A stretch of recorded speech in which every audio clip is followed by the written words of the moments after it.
Hi days, ഇതുണ്ടല്ലോ നമ്മളെ നാട്ടിലത്തെ ചീരയല്ല കേട്ടത്. ഞങ്ങളെ മേലത്തെ റൂമിൽ ആസാംകാരുണ്ട്. അവരവരുടെ നാട്ടിൽ നിന്ന് കൊടന്ന് നമ്മളിവിടെ നട്ട് വളർത്തിയത് നന്നായിട്ട് ഉണ്ടായിട്ടുണ്ട് കേട്ടോ. അങ്ങനെ വള്ളിയിലുള്ള ചീരയാണ്, നല്ല ടേസ്റ്റാന്നൊക്കെ അവർ പറഞ്ഞു. അങ്ങനെ പൊട്ടാറ്റോ വെച്ചിട്ടാണ് അവർ ഉണ്ടാക്കാറ്. അപ്പോൾ ഞാനൊന്ന് എനിക്ക് കുറച്ച് തരുമെന്ന് ചോദിച്ചപ്പോൾ തന്നതാണ്.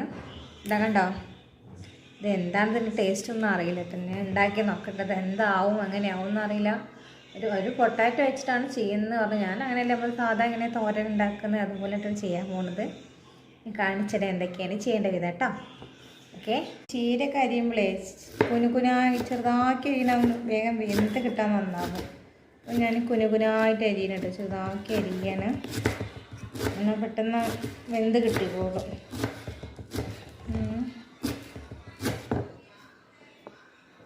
ചീര അങ്ങനെ ചെറുതാക്കി അരിഞ്ഞിട്ടുണ്ട് കേട്ടോ.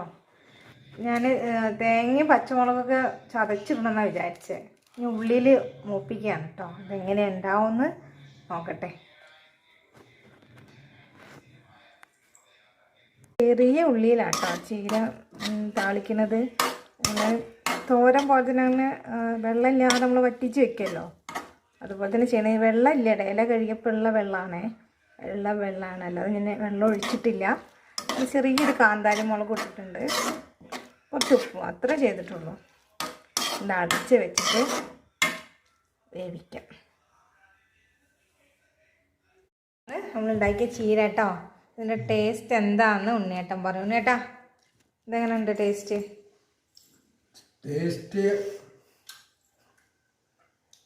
ചെറിയൊരു കയ്പുണ്ട്, പിന്നെ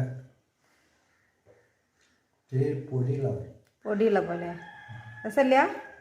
കുഴപ്പമില്ല. ഇവിടെ ഉണ്ടാക്കുന്ന ചീരയാണ് അത് അവിടുത്തെ ചീര രസം? നിങ്ങളെ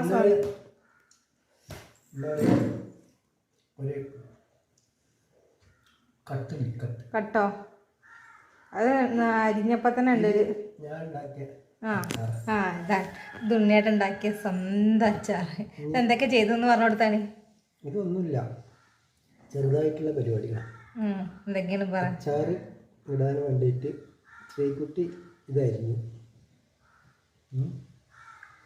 അപ്പോൾ ഓള് മടിച്ച് വെച്ചായിരുന്നു. അപ്പോൾ അത് കഴിഞ്ഞിട്ട് ഇച്ചിരി മുളക് പൊടി, പിന്നെ ഞാൻ എന്തുകൊണ്ട് പറഞ്ഞു കായം ഇട്ടു. അതിന് ശേഷം സാമ്പാർ പൊടി ഒറ്റ കുലുക്കൽ, അത്രേ ഉള്ളൂ, വേറെ ഒന്നുമില്ല.